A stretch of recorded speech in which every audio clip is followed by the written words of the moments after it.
New York Times media columnist David Carr has died at the age of 58. Carr, who wrote the Media Equation column for The Times, died after he collapsed in the newsroom on Thursday, according to The Times.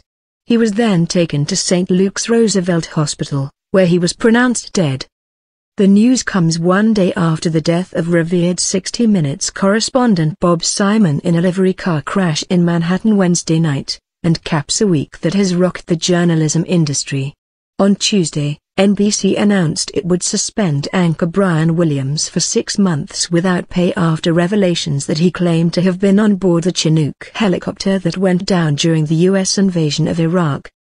Journalism colleagues expressed surprise and sadness at the news of Carr's death, some noting that it has been a troubling week in the world of media and journalism.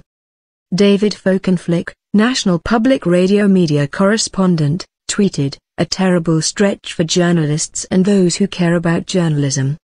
Mark Halperin, author and managing editor of Bloomberg Politics, tweeted, "In Latin, we'd call David Carr sui generis. In English, we'd call him an American original. In my gut, I'd call him irreplaceable." Comedian and TV host Seth Meyers tweeted, "Of all the cats, David Carr was the coolest. He will be missed." Carr joined The Times in 2002 as a business reporter and wrote his weekly column for the business section of the news organization. His work focused on print, digital, film, radio and television issues. Before joining the Times staff, Carr served as contributing writer for The Atlantic Monthly and New York Magazine. The columnist's 2008 book, The Night of the Gun, was a memoir of addiction and recovery that used reporting to fact-check the past. A good deal of the data and information that he compiled, including videos, documents and pictures, is available online, the New York Times said. Members of the public took to social media to express confusion and surprise at the sudden shake-ups among very visible journalism personalities. Oddly, 2 of the incidents were connected on Wednesday when Carr appeared on CBS This Morning to express support for NBC's decision to temporarily remove Brian Williams from the anchor chair and the payroll.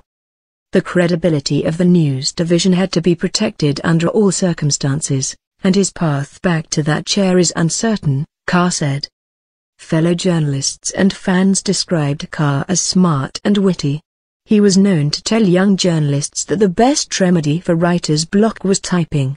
In making reference to his former days as an alcohol and drug abuser, he said that he could not tell the difference between clips that he'd written sober or under the influence, which proved, he said, that the creative muse visits when it wants.